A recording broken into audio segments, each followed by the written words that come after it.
नमस्कार दोस्तों, मैं हूं डॉक्टर ब्रजेश और इस वीडियो में हम आपसे बात करेंगे टैबलेट के बारे में, जिसे आप जानते हैं पैरासीटामोल के नाम से।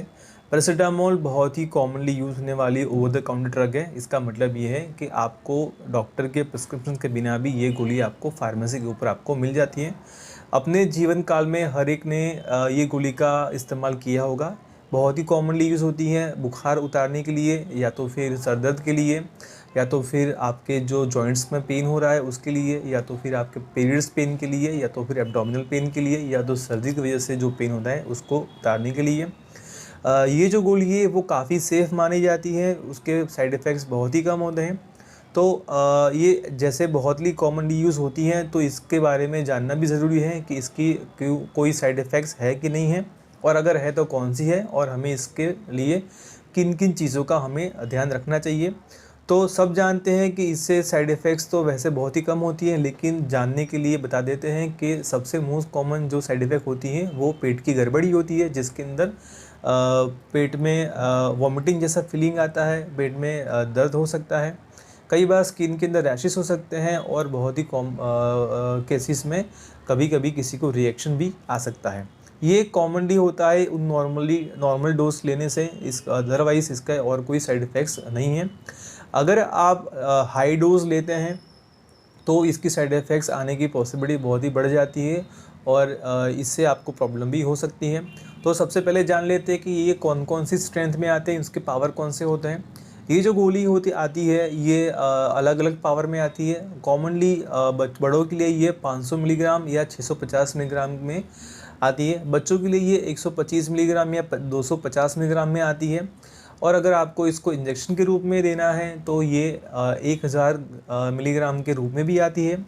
बच्चों में ये ड्रॉप्स या लिक्विड के रूप में मिलता है, बड़ों के लिए ये गोली और कैप्सूल के रूप में मिलता है। और अगर आप दाखिल है, अगर आपको इसकी ज़रूरत पड़ेगी तो ये आपको आईवी कैन्युला से भी इसको इंजेक्शन के रूप में इसको दे सकते हैं।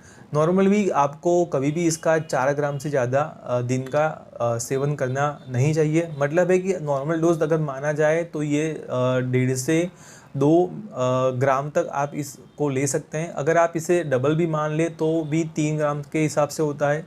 तो नॉर्मली डॉक्टर्स जो एडवाइस करते हैं वो इससे ज़्यादा कभी नहीं करते हैं। अगर आप इससे ज़्यादा जाते हो तो आपको साइड इफ़ेक्ट्स होने की पॉसिबिलिटी बढ़ जाती है। साइड इफ़ेक्ट्स में होता क्या है, अगर आप इससे ज़्यादा डोज लेते हैं, मतलब कि अगर आप 4 ग्राम से ज़्यादा डोज लेना शुरू कर देते हैं तो आपको जॉन्डिस हो सकता है, आपका लीवर डैमेज हो सकता है, आपके लीवर के एंजाइम्स होते हैं वो आपको बढ़ जाते हैं।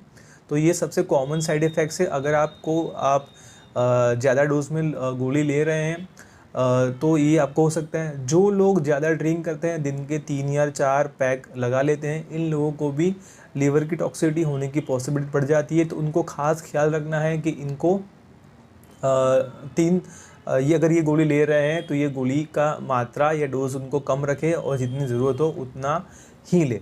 ऐसे कई किस्सों में देखा गया है कि दर्द के लिए कई लोग होते हैं जो ये गोली का सेवन काफ़ी महीनों से लगातार लेते रहते हैं, क्योंकि इनको पेन लगातार रहता है। ये भी सही नहीं है। अगर आप डॉक्टर की सलाह लेंगे तो आपको बताएंगे कि ये गोली का लंबा सेवन करने से भी प्रॉब्लम हो सकती है। डॉक्टर्स कभी भी ऐसा लंबा, और जिसको हम सही तरह से मॉनिटर ना कर पाए, इतने लंबे तक इस गोली का सेवन करने की सलाह नहीं देते हैं। अब जानते हैं कि सेवन कितना लंबे तक करना चाहिए। तो अगर आप रोज़ गोली ले रहे हैं, अगर आप डॉक्टर के सुझाव के अनुसार भी नॉर्मल डोज में भी अगर आप कुछ महीनों, मतलब 5 महीने 6 महीने तक भी अगर ये गोली लेंगे, हर की अपनी बॉडी का टॉलरेंस लेवल होता है। किसी को 3 महीने में भी प्रॉब्लम हो सकती है, किसी को 6 महीने सालों में भी तकलीफ हो सकती है। तो अगर आप ऐसे लेते हैं तो आपका किडनी फेल हो सकता है, किडनी की बीमारी आपको हो सकती है, किडनी आपकी दोनों ख़राब हो सकती है। तो आपको जब भी गोली लें तो ये ध्यान रखें कि गोली अपने डोजेज के अनुसार ही होनी चाहिए, जो कभी भी 3 या 4 ग्राम से ज़्यादा नहीं बढ़ना चाहिए। और अगर आपको लेना है तो आपको जो डॉक्टर्स सुझाते हैं कि उसी हिसाब से उतने ड्यूरेशन में ही लेना है। अगर आपको कोर्स बोला गया है कि अगर आपको इतने दिन ही लेना है तो उतने दिन ही लीजिए। अगर आपको ज़रूरत है कि लंबे टाइम से आपको लेनी पड़ रही है टैबलेट को, तो आपको डॉक्टर्स के मिलके उसके जो अल्टरनेटिव फॉर्म्स आते हैं जहाँ पर आपकी सेफ्टी ज़्यादा है, वो गोलियाँ या ऐसे और कोई भी थेरेपीज़ आप ले सकते हैं। लेकिन इसको कभी भी लंबे टाइम तक इसके लीजिए मत। अब जानते हैं कि ये जो गोली होती है ये कौन नहीं ले सकता। तो जिन लोगों को इससे हाइपर सेंसिटिविटी होती है, इनको ये गोली नहीं लेनी चाहिए। ऐसे लोगों को जिनको पहले से ही किडनी ख़राब है या तो पहले से ही इनको कोई एक्टिव लीवर की बीमारी है जो अभी भी चल रही है, इन लोगों को ये गोली नहीं लेनी चाहिए, क्योंकि उन लोगों को साइड इफ़ेक्ट्स और टॉक्सिसिटी दोनों होने की पॉसिबिलिटी बहुत ही ज़्यादा होती है। अब जानते हैं कि इसके अंदर हाइपर सेंसिटिविटी अगर आपको होती है, मतलब एलर्जीज़ हो जाती है जो सीरियस मात्रा में होती है, तो आपको पता कैसे चलेगा।